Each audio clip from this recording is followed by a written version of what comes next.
Hello and welcome to Politicos here on Citi TV with me, Umaru Sanda Amadu. So it's your election center, 97.3 Citi FM and Citi TV. We are counting down to election 2016. The key issues in the 275 constituencies are what the analysis have been so far. The Dome Kwabenya Constituency is on constituency focus here on your election center, Politicos on Citi TV.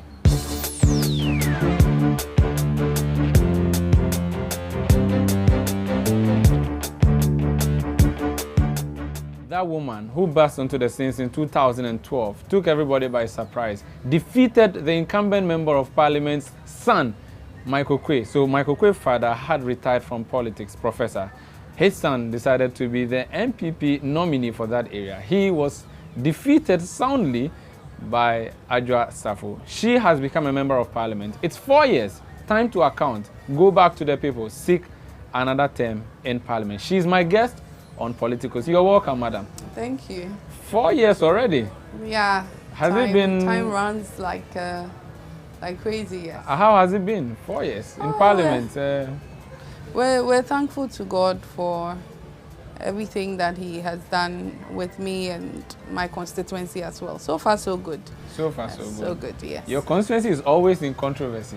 Is that so? Yeah. in the elections in 2012, we all remember what happened. I think that we just, it just happened that our constituency was the place where a lot of the exposés were made. But that is not to say that we are very contentious or anything like that. We are very, very hardworking and very, very diligent. Yes. So you have done 4 years. That's the first term. Some MPs decide to retire after a number of years in Parliament. The man who you succeeded, Professor Okwe, decided to step down voluntarily. He wasn't obliged to leave. He decided not to contest anymore. Do you have plans? Do you have a term limit for yourself? How many terms you want to go for before you go? I strongly believe that it's a calling and it's a service to your people. So you can't do it all. And at a point, you'd have to rest and someone continue. So definitely that time will come, but that depends on what the good Lord does in our lives and touches on the hearts of people. Definitely. You can't do it to the end. Nobody has done it till thy kingdom comes. So very well, yes, I do have a point where probably I would want to retire. Yes. And the retirement is definitely not 2016 because she's gone back to the electorate and she wants their vote. So for a resident of Dome Kwabenya, so Dome, Taifa, Kwabenya, those are some, is Dome Pillar 2? Yes.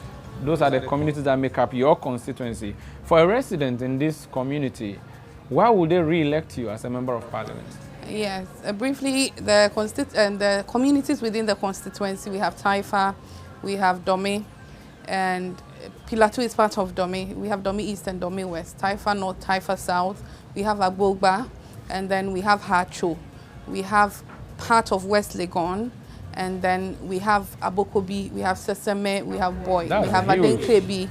Yes, we have Kwabenya, and then we have Ashoman Estate. So it's quite a huge constituency. When the new creations and the divisions were done before the 2012 elections, and some were reduced, ours we had added on communities. Okay. So that is what we are working with. But I believe that good work that you've done in the constituency, and then the trust that they have in you and the belief they have in you as a leader counts a lot in this election.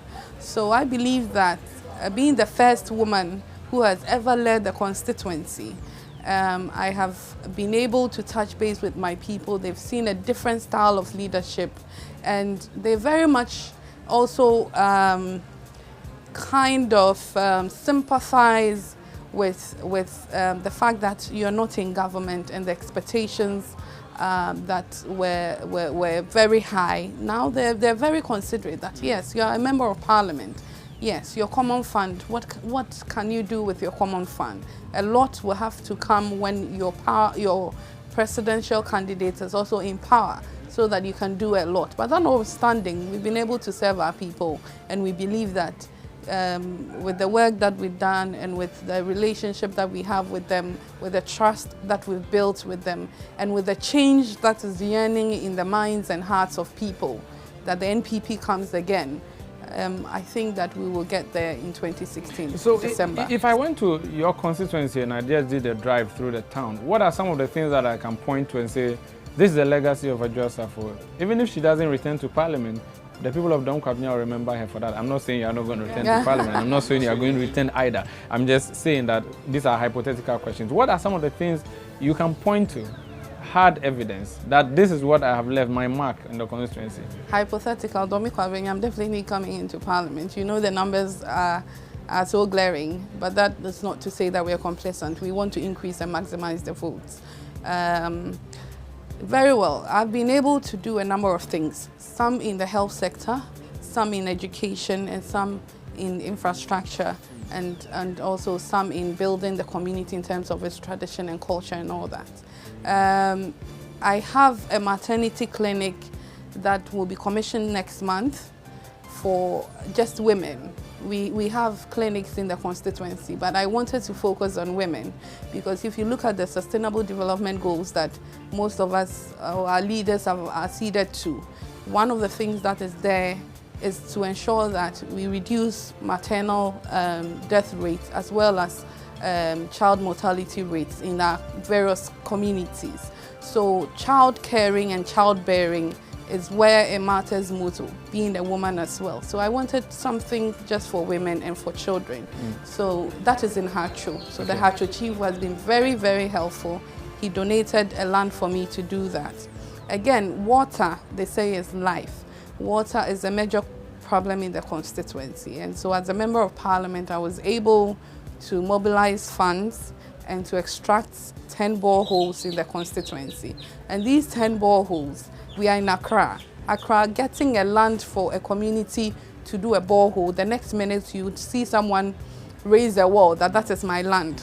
So what I did was that I did it in most of our public schools, because again, children matter, and then children are the future. So if they go to school and they have clean water to drink and to wash their hands, we have a good future. And again, that is a public property, so anybody can just go there and fetch water after school. So I did Adwoa school, I did Dome cluster of schools, I did Taifa community, I did Dome market, I did Hachoya market, and a number of them. So these are tangibles that you can point to? These are tangibles, and then I did one at the Taifa Polyclinic for the hospital as well, because they need water to be able to deliver good health care for them. So these are some that I can think on top of my head, but there were 10 in all. But you haven't touched on the thing that can be regarded by constituents as the most crucial, the roads in that community. Very well. Prior to this interview, we put up a promo on social media that we were going to interview Adwoa Safo, and someone sent me a message where she said that she took a taxi through town and the driver complained that the roads are so poor because Adwoa Safo has even left the constituency. She doesn't reside there anymore. She now resides in East Legon. Is that true? No, that is not true. That is definitely not true. As from the family that I come from, yes, we have properties other places, yes. We have properties in East Legon, we have properties in Adenta, we have properties in Taifa, Kwabenya. I have 3 of my siblings who live in my constituency as well. So probably someone will know, oh, this is Apostle Adwoa Safo's house or something. The person would think that I live there. I live in Kwabenya in my own house. People sometimes go to my father's house in Taifa because that is where I grew up. So they have to be redirected to Kwabenya. So these are some of the rumors that come in politics. But definitely, I live there, I was born there, I grew up there, and I am still with them. You haven't fled? I am still with them, very well. I'm very well with them. So, with the roads, what I will say is that, not that none of the roads have been done in Dome Kwabenya. You know, there's something in Akan that you say, in America. You know very well that it is the Ministry of Roads that does roads, and they award contracts for roads. So in as much as I'm in an opposition NPP, that is not to say that there hasn't been any roads done in the constituency. They are just woefully inadequate. we ought to see more, considering the largeness, the size of the constituency, and then also the inhabitants of the constituency. We have over 150,000 registered voters, and if all of them are to use certain roads, the major roads are bad, the inner roads are also very bad, but some roads in part of West Legon has been constructed. If you go to Agbogba, major roads have been done in Agbogba. Even if you go to Taifa, from the Atomic Roundabout, there's a turning that takes you through Taifa. There's a bridge. You go through there. That part into Taifa has also been done. There's the Taifa Mr. J Road. That is very terrible. But that notwithstanding, as the Member of Parliament, I also made sure that I hired graders and then gravels to reshape the roads. That is within the ambit of the law, what I can do as a Member of Parliament. You know, I cannot award contracts. Yes, I cannot divert fund for the construction of roads, because even the common fund wasn't coming at a point in time, and it's just 25,000 per quarter, and that cannot even construct a meter of road. So you would have to lobby. Again, the Dome market. Since I became the Member of Parliament, every year there was a fire outbreak. We never had a source what the problem was, but every year there was a fire outbreak. Now, as we speak, being a Member of Parliament, I was able to lobby. There were some markets that the World Bank was giving funding to construct. I made sure that Dome Kwabenya, we had one, so the Dome market, as we speak now, is being constructed, and the money is coming from World Bank, not from anybody's pocket or any government or any candidate. I like your continuous use of the word lobby, and I'll come back to that. This is Politicos on Citi TV. I'm Umaru Sanda Amadu, and I'm hosting today Sarah Adwoa Safo, the Member of Parliament on the ticket of the NPP for the Dome Kwabenya Constituency in the Greater Accra Region. She is seeking re-election. Another promise you made was a one factory, one district project. And I asked your colleague who I interviewed on this show the last time what they thought was going to be the project they needed in their district. So your Dome Kwabenya constituency and the district as a large, what would you propose as a factory for your area? Interesting. I think that in an area like Dome Kwabenya, where I have chiefs, I have 15 chiefs in the constituency, I have opinion leaders, I have traditional and religious leaders and all that. This will be a consultative work. Of course, we have farming areas as well, like the Abokobi area and all that, but it's largely a trading area, yes. So with the little that we grow, with the little that we do, with the trading that we have, what stock are we going to trade in and build a factory that will serve the needs of the people? I think it will be a consultative work. And so we have 2 months to election. As a Member of Parliament, you clearly must be thinking along the lines of what you're possibly going to have for your people. You can just propose this, but at the end of the day, the consultation will determine what the factory is going to be. But if I asked you what factory would be best for Dome Kwabenya, which one would you choose? I don't want to anger the different variety of trades that we have in the constituency. Okay. Very well.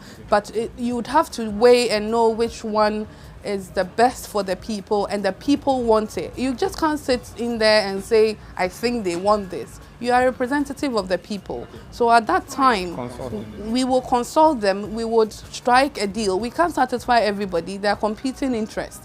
But which one is the most important and will serve the purpose that we want? I think that on top of my head, without consultation, I am not saying I have consulted, without consultation, we will want a water factory. A water factory? How would that look like? Is it like a pure water factory? Not a pure water factory. What is a water factory?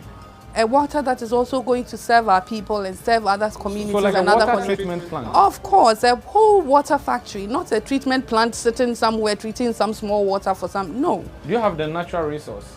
Very well, we do. You have a water we do, body we do good, we have good, that is why we extract boreholes and we have water. Okay. It means we have water on the ground. Finally, December 7, you are going to come against Nuruddin Mohammed, formerly of Metro TV. He has the viewers there who've been seeing him every day. You have been a Member of Parliament for 4 years. Is it going to be a big match for you? Okay, I don't think it is, and I am. In the constituency, it's a scary constituency for the NDC. I must be frank. The numbers haven't been very positive. It hasn't been positive for them, and it will never be positive for them. And Nuruddin himself knows that. Every year, every 4 years, every election year, they come up with a new candidate. Now, Sophia Kwoku is run to, she has run to Obom Domi Abra. I'm sure next time Nuruddin will also find his feet elsewhere. And whoever comes in will. And Zita ran away as well. So Dome Kwabenya is a runaway place for the NDC. So I know that Nuruddin himself, as he goes on the ground, is seeing whether he can get something maybe for the presidential. But I don't know. Even that, the margins are big. You know the margins. You have the figures. Yes. In 2012, parliamentary were 63,000, presidential 61,000 when they were in their 30s. So we are looking at maximizing our votes this time for myself and for the presidential candidate. And I believe that with all that is going on, with the suffering, with the corruption, with the unfilled promises, every time they're coming in, teachers' allowances, nurses' allowances, they're scrubbing it. Yet they claim they are the Social Democratic Party. When you go in the Western world, the Social Democratic parties are the ones that give benefits. And every policy, social intervention policy that the NPP has brought, now they're blowing it up. When we brought it, they challenged that it's not sustainable. Ghanaians are discerning enough. If close to elections, you are now bringing back or restoring teacher and nurses allowances just because you want votes, when you had earlier on said that you'd rather lose the election than restore it, being inconsistent with the people of Ghana, is it because that once they said the people have short-minded or what? They have short memories and all that. Ghanaians are listening, Ghanaians are looking, and they're looking for a leader who they can trust, a leader who's been honest, a leader who has never been corrupt and will never be corrupt, and that leader is Nana Addo Dankwa Akufo-Addo, and his running mate Dr. Bawumia. And for Dome Kwabenya, Honorable Adwoa Safo, MP1, no size. Thank you very much. A very confident Adwoa Safo, lawyer, member of parliament. But I didn't finish saying my project. Oh, we'll have another show for your projects. But thank you very much. So lawyer Adwoa Safo is the NPP member of parliament for the Dome Kwabenya Constituency in the Greater Accra Region. She has been my guest on Politicos, where we were doing Constituency Watch. My name is Umaru Sanda Amadu. Do join us same time next week for another exciting edition of Politicos here on Citi TV, your election center.